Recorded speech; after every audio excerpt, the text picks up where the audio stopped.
Hello दोस्तों, welcome to my channel investment for tomorrow. Channel में आपका स्वागत है। अगर आपने चैनल को सब्सक्राइब ना किया हो तो चैनल को सब्सक्राइब करके बेल आइकन को दबाना ना भूलें। इस वीडियो में हम बात करेंगे कैसे शेयर के बारे में जिनमें रिटेल इन्वेस्टर्स का काफी पैसा अटका हुआ है और लास्ट के 1 से 2 महीने में जिसने अपने रिटेल इन्वेस्टर्स को पैसा आधा कर दिया है। और इस शेयर का प्राइस आज की डेट में 10 रुपए से भी कम चल रहा है, तो कह सकते हैं हम ये एक पेनी स्टॉक के बराबर आ गया है इस शेयर का।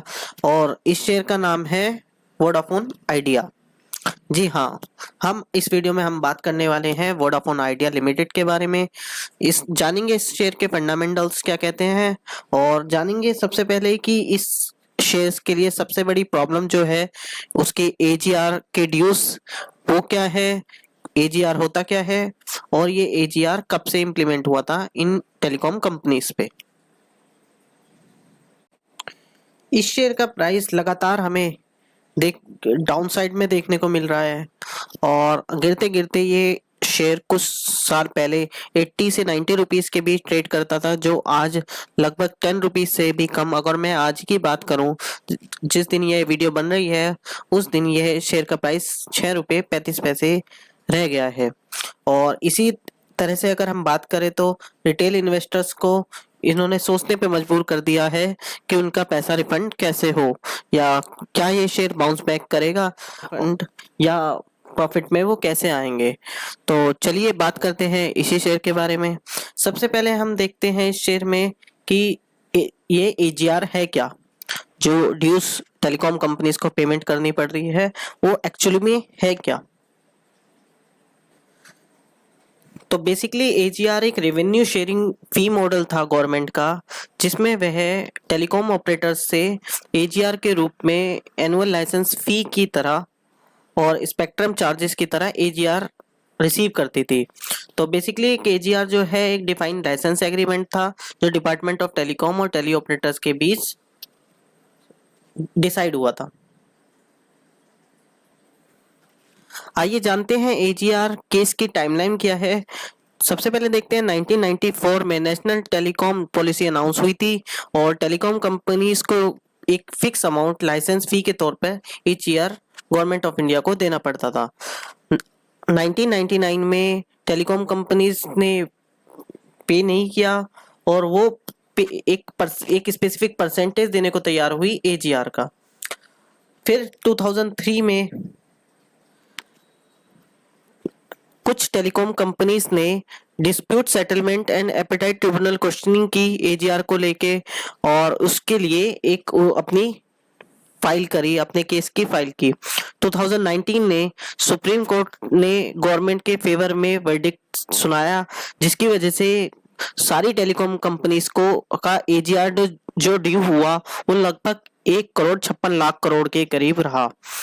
2019 में नवंबर में टेलीकॉम कंपनीज ने रिव्यू डाला अपने एजीआर के रूलिंग को लेके। फिर जनवरी 2020 में टेलीकॉम कंपनीज जो थी वो जनवरी 23 में उन्होंने अपनी मिस कर दी डेडलाइन पेमेंट की, और गवर्नमेंट ने सुप्रीम कोर्ट को कोई स्ट्रिक्ट एक्शन लेने से मना कर दिया। फेब 2020 और मार्च में टेलीकॉम कंपनीज ने स्टार्ट कर दिया अपना पार्शियल पेमेंट एजीआर का ड्यूस पेमेंट करना, और फिर जून 2020 में आकर तो सुप्रीम कोर्ट में एक ऑर्डर वोडाफोन आइडिया ने ऑर्डर पेश किया कि वह जो अपना एजीआर का ड्यू है 53,000 करोड़ वो 20 इयर्स के टाइमलाइन में पेमेंट करेगा। और जुलाई 2020 में सुप्रीम कोर्ट ने जो एजीआर ड्यूज की कैलकुलेशन की थी वह फाइनल प्रूव की और कंफर्म किया कि वो जो डिमांड थी वो 1.58 लाख करोड़ की ही रहेगी, जो उनको 10 इयर्स में पेमेंट करनी पड़ेगी। और अगस्त 2020 में हियरिंग एंड्स हुई, सुप्रीम कोर्ट ने अपना रिजर्व रख लिया जजमेंट, और फाइनली 1 सितंबर 2020 में सुप्रीम कोर्ट ने टेलीकॉम कंपनीज के एजीआर ड्यू को पे करने के लिए 10 साल का समय दे दिया। तो ये था पूरा एजीआर केस का टाइमलाइन। आई होप ये आप इससे ये समझ गए होंगे कि एजीआर केस या एजीआर ड्यूज किससे रिलेटेड है और ये क्यों इम्प्लीमेंट किए गए हैं टेलीकॉम कंपनीज पे। आइए देखते हैं सब किस कंपनी का कितना एजीआर ड्यूज था। सबसे पहले बात करते हैं वोडाफोन आइडिया के बारे में, जिसका 58 crore 254 crore total AGR demand था, जिसमें उसने एजीआर जो अभी तक पे कर दिया है वो 7,854 करोड़ पे कर चुकी है। जो उसका बैलेंस रहता है वो 50,000 करोड़ से ज्यादा का रहता है। वहीं दूसरी तरफ बात करें हम एयरटेल की, तो एयरटेल का जो टोटल एजीआर डिमांड थी वो 43,980 करोड़ थी, और जो उसने एजीआर ड्यूज पे कर दिए हैं वो 18,004 करोड़ पे कर दिए हैं, और जो उसका रेस्ट बैलेंस बचता है वह है 25,976 करोड़।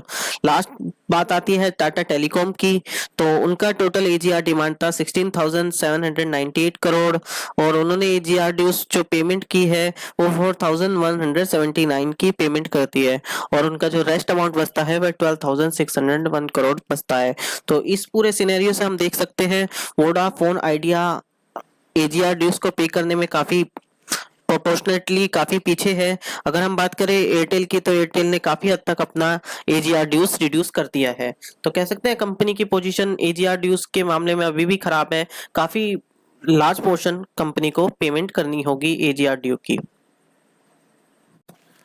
आइए बात करते हैं कंपनी के बैलेंस शीट के बारे में।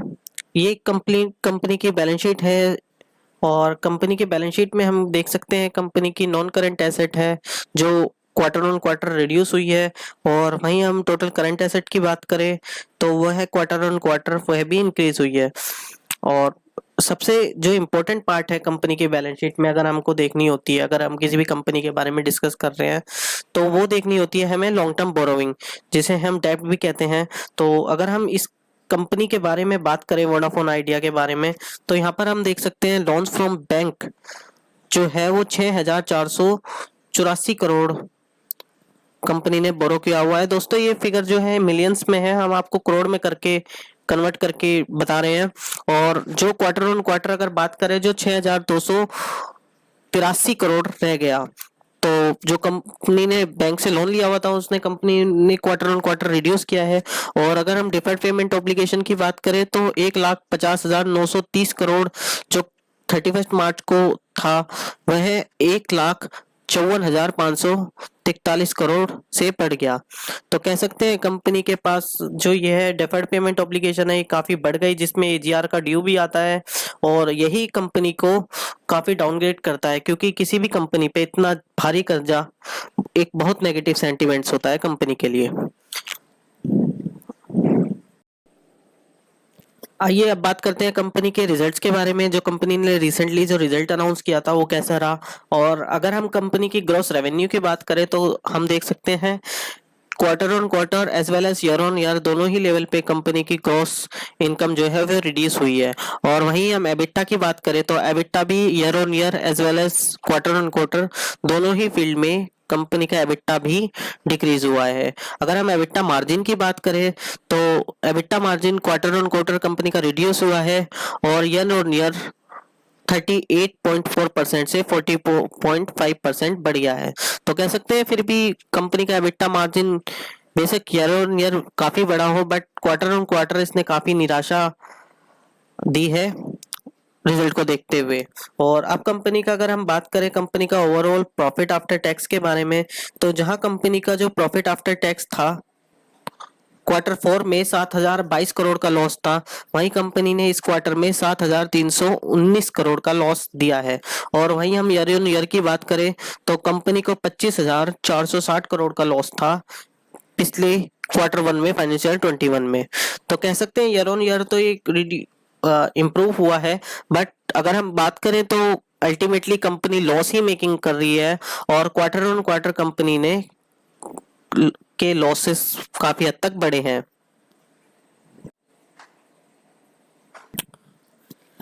ये कुछ की इंडिकेटर्स हैं कंपनी के परफॉर्मेंस को लेके जो टेलीकॉम कंपनीज के इंडिकेटर्स में देखा जाता है। इनमें इसमें सबसे इम्पोर्टेंट चीज जो देखी जाती है, जो मोस्टली हम रिसर्च वगैरह में देखते हैं जब भी कभी न्यूज़ वगैरह में किसी टेलीकॉम कंपनीज के बारे में बात करा जाता है, तो अरपू के बारे में, एवरेज रेवेन्यू पर यूजर्स।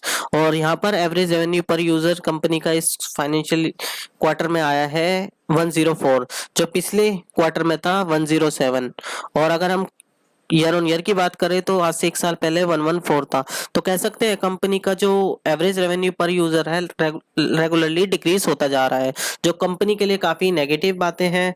और अगर हम इसके कंपनी के पीर से बात करें तो भारतीय एयरटेल से का एवरेज रेवेन्यू पर यूजर काफी इम्प्रूव हो रहा है, और वहीं जियो भी इस सेगमेंट में काफी अच्छा परफॉर्म कर रहा है। आइए अब बात करते हैं कंपनी के रिजल्ट को लेके ब्रोकरेज हाउसेस ने क्या रिव्यू दिए हैं। तो यहाँ पर हम देख सकते हैं सीएलएसए ने इसको अंडर परफॉर्म का ही कैटेगरी दी है, और इसका जो आफ्टर रिजल्ट जो टारगेट दिया है 10 का दिया है। हालांकि काफी सरप्राइजिंग है ये जो इन्होंने 10 का दिया है। और वहीं बात करें आईसीआईसीआई सिक्योरिटीज ने इसका जो टारगेट दिया है वो 5 का, जेपी मॉर्गन ने भी 5 का, गोल्डमैन सैच्स ने 5 का, और क्रेडिट स्विस ने 7.5 का दिया है। तो ऑलमोस्ट हर ब्रोकरेज हाउस ने इसको सेल या अंडर परफॉर्म की रेटिंग में रखा है। अगर हम कंपनी के डाटा स्पीड के बारे में बात करते हैं तो एक रिपोर्ट में ये भी सामने आया है कि अगर कंपनी की बात की जाए डाटा स्पीड को लेके, तो कंपनी ने एयरटेल से काफी अच्छा परफॉर्म किया है हर। और ये स्टेट वाइज हम देख सकते हैं कंपनी कैसा परफॉर्म कर रही है अपने एमबीपीएस 4G एमबीपीएस की स्पीड को लेके। तो कह सकते हैं कि कंपनी अभी एयरटेल से काफी हद तक बेटर कस्टमर्स को सर्विस प्रोवाइड कर रही है in terms of internet speed. और वहीं बात करें हम जून का जो डाटा है आया है उसका डाटा स्पीड का, वो काफी ज्यादा हिट हुआ है एज कम्पेयर टू मई 2021 में। आप यहाँ पर देख सकते हैं मई 2021 में काफी डाउनलोडिंग स्पीड जो थी एमबीपीएस में काफी अच्छी वोडाफोन आइडिया दे रहा था अपने यूजर्स को। बट वहीं कंपेयर करें जून में, तो जून में इतनी अच्छी परफॉर्मेंस नहीं रही है। तो कह सकते हैं कंपनी का हर सेगमेंट में कंपनी कहीं ना कहीं डाउनग्रेड होती जा रही है as a span of time.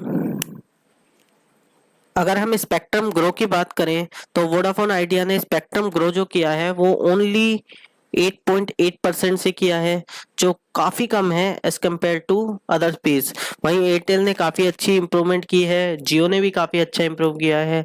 तो कह सकते हैं कंपनी हर सेगमेंट में कहीं ना कहीं अपने आप को बैक कर रही है और अपने पीर से काफी पिछड़ रही है हर सेगमेंट में। और वहीं बात करें टावर्स को लेके कि कंपनी ने कितने टावर्स ऐड किए हैं, तो आप यहाँ पर देख सकते हैं वोडाफोन आइडिया ने 2021 में कुल 1619 टावर ऐड किए हैं एज कम्पेयर टू अगर जियो की बात की जाए तो 28,899, और एयरटेल की बात की जाए तो 17,664।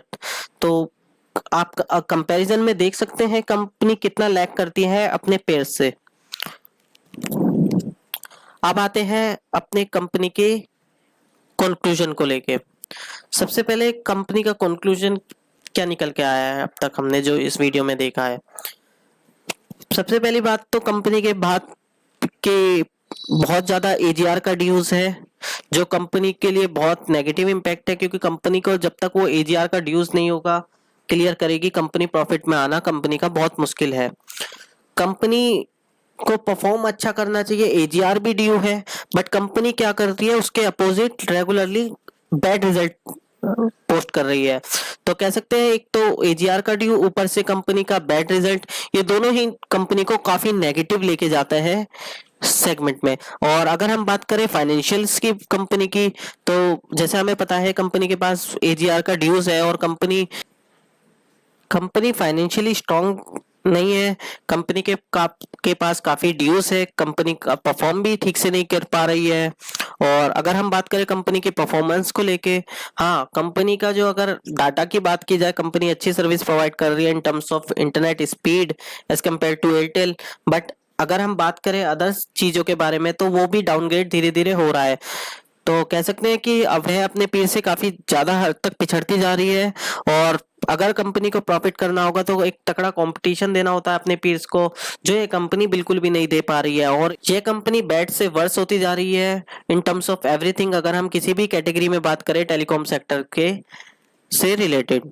तो फाइनल कंक्लूजन मेरा यही होगा कि इस कंपनी को हो सके तो अवॉइड करने की कोशिश कीजिए और बॉटम फिशिंग बिल्कुल भी ना करें जब तक कंपनी के कोई सॉल्यूशन नहीं आता या इसके एजीआर से रिलेटेड कुछ इसको रियायत नहीं देती गवर्नमेंट, तब तक इस कंपनी में इन्वेस्ट करने का कोई फायदा नहीं है। और अगर इन केस एजीआर का भी कुछ इसके फेवर में आ जाता है फिर भी कंपनी परफॉर्म अच्छा नहीं कर पा रही है, तो मेरी तरफ से बिल्कुल इसको अवॉइड है, जितना हो सके इस शेयर से दूर रहे। हाँ, कुछ टाइम में या कुछ शॉर्ट टर्म में ये कंपनी जरूर बाउंस बैक दे सकती है और ये एक ऑपरेटर्स का खेल हो सकता है, क्योंकि बहुत सारे ऑपरेटर्स इस शेयर में फंसे हुए हैं। तो आशा करता हूँ आपको ये वीडियो पसंद आई हो, और अगर आपको ये वीडियो पसंद आई हो तो वीडियो को लाइक और शेयर जरूर करें, और अगर आपने मेरे चैनल को सब्सक्राइब ना किया हो तो चैनल को सब्सक्राइब जरूर करें। धन्यवाद।